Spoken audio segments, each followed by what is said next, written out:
Bienvenidos a este podcast un tanto más personal, hablando de una franquicia que, aunque con el tiempo fue perdiendo importancia, marcó mi vida de una forma muy importante. Así es, Yu-Gi-Oh! Me pidieron que hable de qué significa esta franquicia para mí debido al fallecimiento del creador de la misma, Kazuki Takahashi. Voy a ir parte por parte de todo lo que recuerdo. Hablaré de una forma general de todas las temporadas que de una u otra forma me marcaron, pero más adelante quiero dar mi opinión de cada saga de cada temporada, es decir, un video para El Reino de los Duelos, un video para Ciudad Batallas y así. Bien, iniciemos. Conocí Yu-Gi-Oh! A mis... la verdad no tengo idea. Lo único que recuerdo es que en Nickelodeon se creaba justamente un bloque de programación en el cual pasaban Cubix, luego pasaban Invasor Sim y finalmente Yu-Gi-Oh!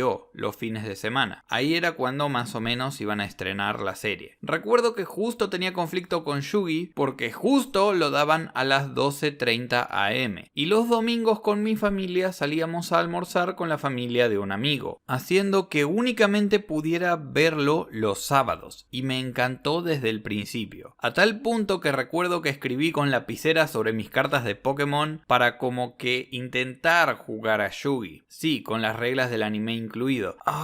Ya puedo escuchar a los fans de Pokémon que van a venir a mi casa a prenderme fuego. Y los entiendo. Luego a ese amigo se le ocurrió hacer cartas con hojas de dibujos que eran más duras que las hojas normales. Y ahí jugábamos. Hasta recuerdo que mi primer carta inventada fue el Mago Destructor o el Mago de la Destrucción o algo así. Y su contraparte, que la creé mucho después, se llamaba el Mago Blanco, luego rebautizado como el Mago Creador. Sí, también teníamos dioses y esas mierdas. ¡Ay, qué buenos tiempos! Más tarde comenzaríamos a tener acceso a las cartas truchas, hasta que un día me regalaron varios sobres de cartas, de hecho eran mis primeras cartas, que yo no sabía que eran reales. Sí, mi pobre Wing Weaver, que era mi carta más fuerte, sufrió el desgaste porque no usaba protectores. ¡Ja, ja! ¡Qué grandes tiempos! Conforme pasaban los años se nos ocurrió hacer dos cosas que no hacíamos. La primera era jugar con banlist, porque si no, uno de mis más grandes amigos era la víctima porque tenía al dragón del caos enviado del fin de Kaiba y ese nos hacía verga ahí mismo. Lo segundo fue comenzar a imprimir cartas y ahí me obsesioné, porque buscaba qué decks eran lo suficientemente poderosos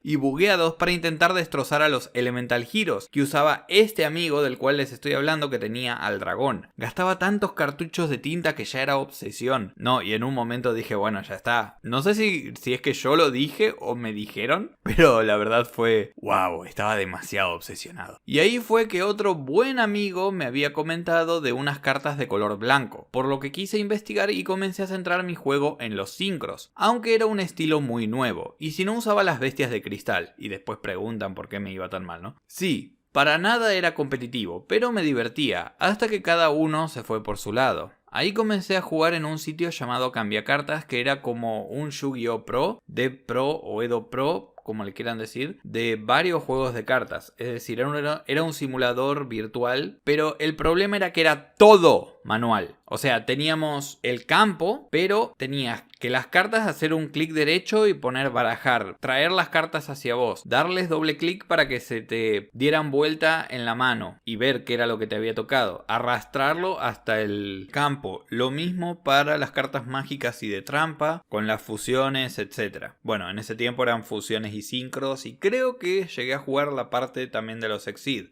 También tenía un sistema para tirar el dado, tirar una moneda y usábamos fichitas que tenían para los tokens o para avisar, bueno, realizo este efecto, colocaba el monstruo del cual yo estaba activando el efecto y el objetivo cuál era. Pero había un pequeño problema en ese lugar, que era que todos los efectos se tenían que explicar si la persona no conocía el monstruo. Cuando ya los conocías era tipo, bueno, activo el efecto, no sé, del bicho come hombres, listo, destruye un monstruo, ¿cuál? A este, listo, perfecto. Pero a mí me tocaba jugar casi siempre en la última parte con un tipo que jugaba con los Burning Abyss, un deck que tiene biblias de efectos. Entonces no era que simplemente me decía, bueno, activo el efecto de esta carta cuando se va al cementerio. No, me decía, cuando esta carta es enviada al cementerio puedo elegir. Y ustedes imagínense el tema de estar esperando a que el flaco te diga todo el efecto. Y yo le decía, pero ya conozco el efecto, no importa, te lo quiero contar igual. Y es como que,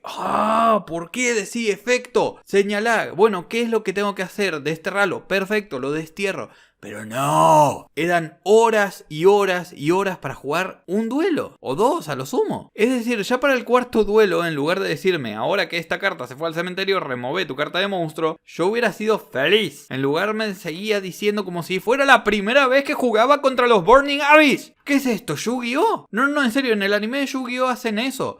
¡Ah! Y por eso tengo un trauma con ese deck de mierda. Jugué un par de veces en Yu-Gi-Oh! Pro con la inteligencia artificial y las Trickstar, y hasta que no usé a los Super Heavy Samurais me pateaban el culo. Por eso me gustaron y porque se enfocaban en los sincros, mi modo de invocación favorito. Hablando de los videojuegos, inicié con Yu-Gi-Oh! Power of Chaos y mucho después jugué el Duel Academy. En ese tiempo los emuladores de DS me iban como el culo. Pero si tengo que hablar de lo que más me marcó fuera de las tardes jugando con mis amigos, sería el anime. Miren, Yu-Gi-Oh! DM o Duel Monsters, si bien me gustaba, lo repitieron tanto que ya hasta lo odiaba. Eso sin contar que cuando vimos el duelo de Marik vs Joy con otro amigo, pensábamos que finalmente se pasarían el destino por el ya saben dónde y harían algo diferente, pero no. Eso sin contar que la temporada de Noah me pareció horriblemente larga y la peor fue en mi opinión las memorias del faraón, que era, ok, ¿dónde están mis juegos de cartas? Además ya para ese punto estaba como, oh no, Bakura no podrá con los sirvientes de Atem, oh wow, miren, sí pudo. Sí es interesante, pero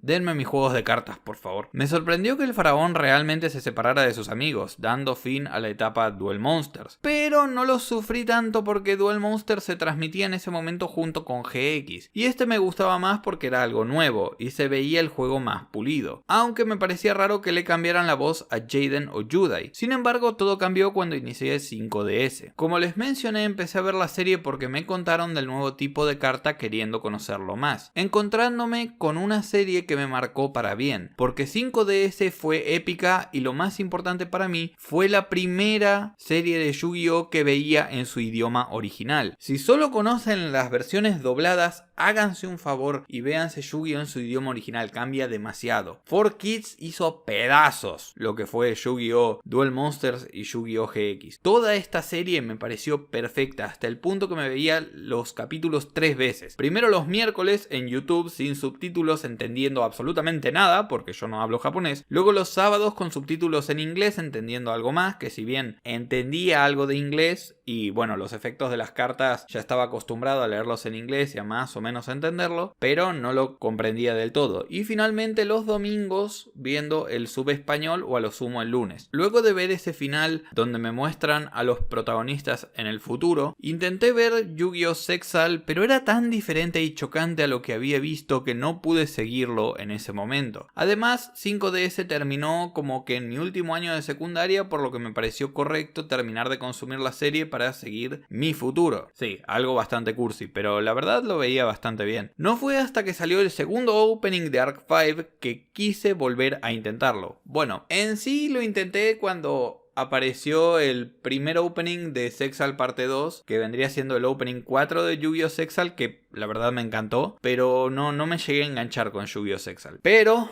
con Barn de Yu-Gi-Oh! Arc 5, ahí sí. Aunque ya no veía Yu-Gi-Oh! Como un juego de cartas interesantes. El juego se había vuelto tan caótico que la verdad no me interesaba. O sea, me daban ganas de probar algunos decks con las nuevas mecánicas, pero no para decir, hey, tengo ganas de jugar a esto, como antes. No, me gustaba más la historia que me podían contar. Lo mismo con Brains. Llegamos a Sevens y luego de tener esperanzas lo terminé abandonando, para actualmente estar con Yu-Gi-Oh! Go Rush, pero no me puse a verlo todavía. A día de hoy del estudio Gallop, Yu-Gi-Oh! Sexal es la única temporada que me cuesta ver y me sigue costando ver. Y considero que aún con sus errores, Yu-Gi-Oh! 5DS la mejor temporada, o mejor dicho, mi temporada favorita, porque no es lo mismo. No por su historia, sino porque me acompañó durante momentos cruciales de mi vida. Así que le estaré eternamente agradecido a Kazuki Takahashi, porque de no haber sido por su historia, yo ahora quizás sería alguien completamente diferente. Muchas gracias por todo, Kazuki.